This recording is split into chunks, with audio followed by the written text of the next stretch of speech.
आप देख रहे हैं प्रसिद्ध लेखन न्यूज।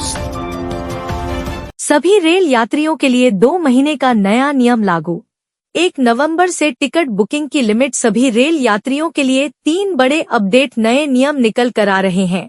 पहला तो यह कि रेलवे टिकट की एडवांस बुकिंग अब 2 महीने पहले ही होगी। अभी के नियम के मुताबिक यात्रा से 4 महीने पहले आप टिकट एडवांस में बुक कर सकते थे, लेकिन 1 नवंबर के बाद अब आपको ये लिमिट 2 महीने की ही मिलेगी। यानी ये नया नियम 1 नवंबर से लागू होगा, ठीक है ना। और दूसरा अपडेट भी रेल यात्रियों के लिए बहुत ही अच्छा इम्पोर्टेंट अपडेट है, तो देखिए समझिए।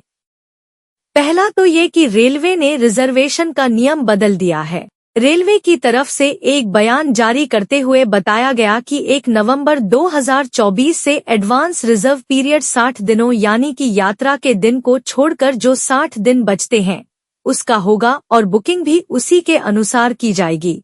आप रेलवे की तरफ से इस संबंध में एक प्रेस नोट भी जारी किया गया। Instruction issued. सिंपल भाषा में बोले तो जैसे अभी अक्टूबर चल रहा है, आपको जनवरी फरवरी में कहीं रेल यात्रा करके जाना है, तो आप अभी अक्टूबर नवंबर वगैरह में इनमें टिकट बुक नहीं कर पाएंगे। समझ रहे हो? जैसे आपको फरवरी में कहीं जाना है तो उससे ठीक 60 दिन पहले यानी जनवरी या दिसंबर मध्य के बाद ही आप टिकट बुक करने के लिए एलिजिबल होंगे। इससे पहले दोस्तों साल 2015 में रेलवे ने ये एडवांस रिजर्वेशन का पीरियड बढ़ाया था। 1 अप्रैल 2015 तक ये एडवांस रिजन पीरियड 60 दिन का था। हालांकि सरकार ने तब बुकिंग अवधि को 120 दिन करने पर भी तर्क दिया था कि अवधि आगे बढ़ाने से दलाल हताश होंगे, क्योंकि इसमें ज्यादा कैंसिलेशन चार्ज देना होगा। हालांकि तब कई लोगों ने यह भी तर्क दिया कि रिजर्वेशन पीरियड को आगे बढ़ाने का रेलवे का उद्देश्य अतिरिक्त 60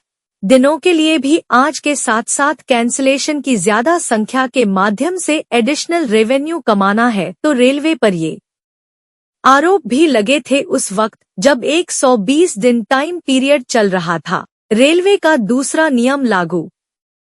रेलवे ने वेटिंग लिस्ट को खत्म करने की भी योजना बनाई है। आईआरसीटीसी ने हाल ही में कई बदलाव किए हैं, जिसमें ट्रेनों में अगले 5 से 6 सालों के भीतर वेटिंग लिस्ट की लंबे समय से चली आ रही समस्या को पूरी तरह से खत्म करने की योजना भी शामिल है रेलवे की, ताकि यह सुनिश्चित किया जा सके कि हर यात्री को एक कंफर्म बर्थ मिले। एक रेलवे सुपर ऐप लॉन्च करने की भी योजना है, जिसमें यात्री टिकट बुकिंग से लेकर यात्रा की योजना बनाने जैसी सर्विस होगी। रेलवे की योजना AI इनेबल्ड कैमरा लगाने की भी है, आर्टिफिशियल इंटेलिजेंस से जुड़े, ताकि आईआरसीटीसी रेल यात्रा के दौरान लोगों को परोसे जाने वाले फूड की क्वालिटी की मॉनिटरिंग कर पाएगी।